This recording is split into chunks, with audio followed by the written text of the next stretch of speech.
Y ahora entonces, para ya terminar la charla de hoy, yo traje para que leamos el texto del padre Fabro,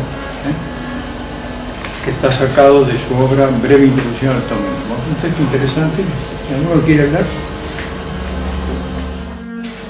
En la acepción más amplia del término, escolástica indica la filosofía medieval y, en un sentido más preciso, el movimiento doctrinal que se propone una concepción sistemática del mundo y del hombre en acuerdo con la revelación y la fe. En su primer significado cronológico, la escolástica abraza el complejo de doctrinas que se afirman en las escuelas cristianas de Europa en los siglos que van entre el final de la época patrística y el inicio del Renacimiento, entendido este como una reacción a la escolástica y el inicio de la época moderna. Sí, el padre Fabro entonces pone un primer sentido de la escolástica, que sería un sentido cronológico.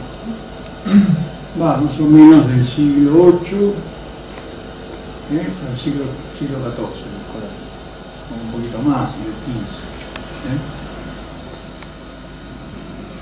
En lo que respecta a su contenido, la escolástica representa la victoriosa afirmación del cristianismo en el campo de la cultura humana, fundamentalmente en cuanto en las escuelas superiores promovidas por la Iglesia entran todas las ramas del saber cultivadas desde la antigüedad clásica, desarrolladas y transmitidas al occidente, en particular por la floreciente cultura árabe del Oriente y del Mediterráneo.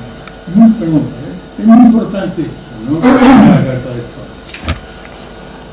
Que la escolástica significa la victoriosa afirmación del cristianismo en el campo de la cultura humana.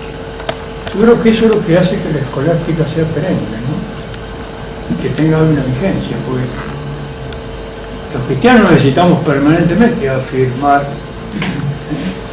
la victoria de Cristo en la cultura humana. Y la escolástica representó eso. Fue una empresa exitosa en que se logró, digamos, la victoria del cristianismo en el campo de la cultura humana.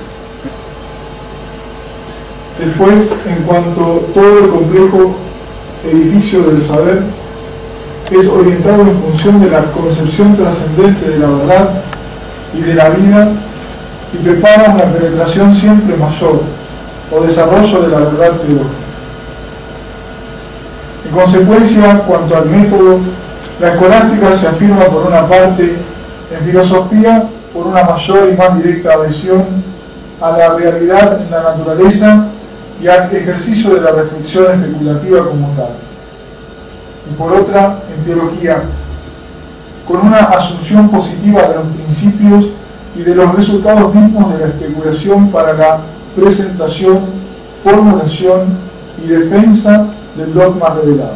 Claro, esto es realmente la esencia del cultura escolástica, ¿no? Las dos, como dice Pires Racio, San Juan Pablo II, ¿no? Las dos grandes salas del pensamiento, la fe y la razón, filosofía y teología. Veremos que en Santo Tomás esta fusión se da de manera admirable, de tal modo que en el contexto de la teología tomista, que se conoce como la Sacra Doctrina, surge toda una filosofía humana, que es posible separarla críticamente de la teología y atribuirle hasta una cierta autonomía como filosofía, pero que no se puede entender sino en cuanto está enraizada en la matriz teológica. Por eso que es única la empresa de la escolástica, realmente como empresa intelectual es única, casi no tiene parangón en la historia humana.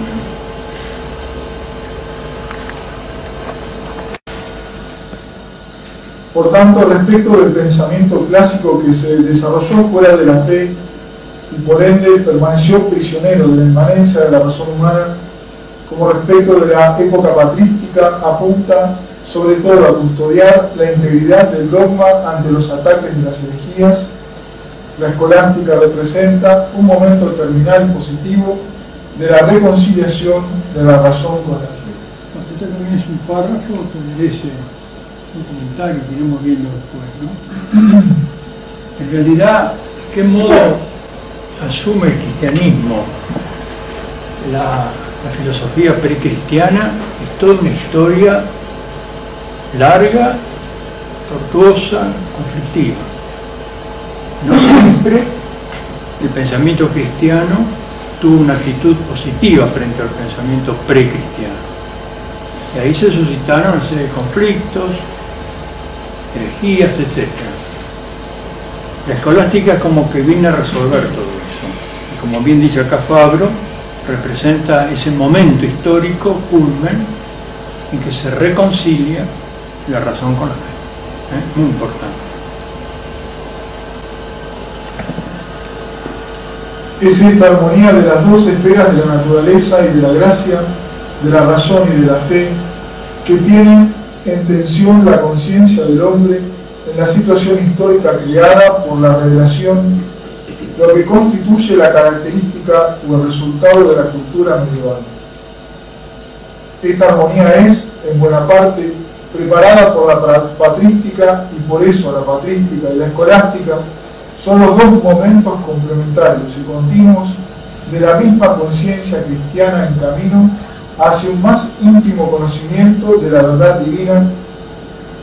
Tal armonía, en cambio, se rompe y se pierde a menudo en el Renacimiento para ser después hostilizada y variadamente falsificada por el pensamiento moderno.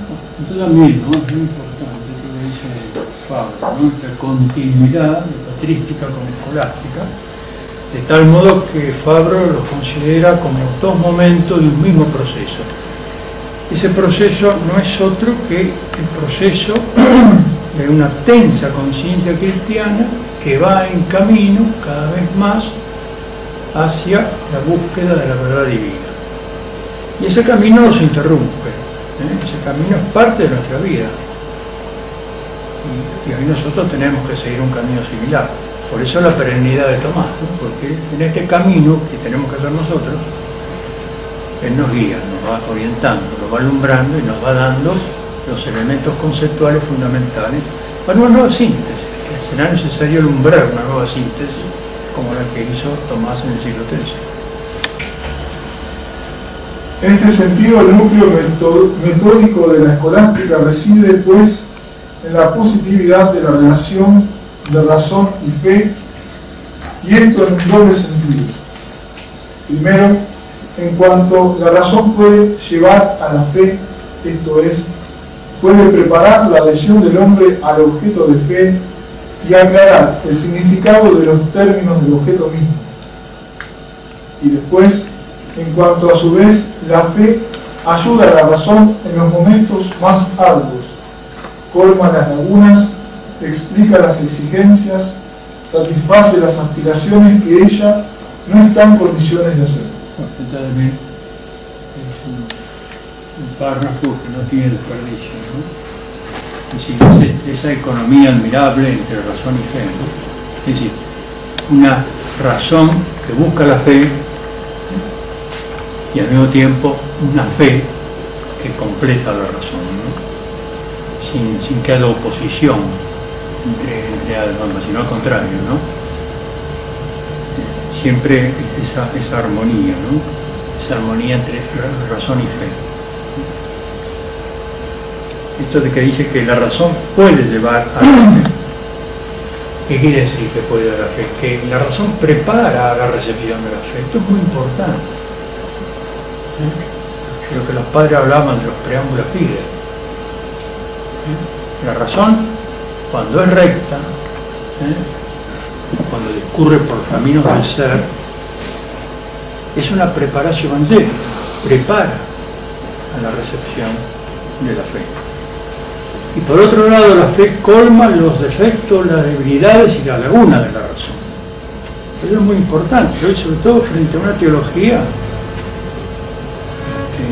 o ciertas expresiones de la teología contemporánea que han perdido esta perspectiva, ¿no? Entonces, o se valen de una razón debilitada y extraviada, o caen en un fideísmo irracional. y como que no encuentran el equilibrio o la armonía. Por eso, volver a Tomás, ¿no? Decía Pío XI, ¿no? En una de sus encíclicas, ¿no? Una de las recomendaciones del Magisterio de la Iglesia es un texto de Pío XI que dice: id a Tomás, id a Tomás, hay que ir a Tomás. En este sentido, que la escolástica ha buscado realizar, aún con los límites inevitables de toda obra humana, la forma más completa del saber cristiano. Bueno, el texto de Fabro, entonces, me parece un texto, como todos del padre Fabro, ¿no? Excelente, sintético, claro, sugestivo, cuya lectura nos permite entonces calibrar el significado de la escolástica. Y dentro de este significado de la escolástica, el papel que le cupo, papel fundamental, central, hasta cierto modo fundacional, que le cupo a Santo Tomás.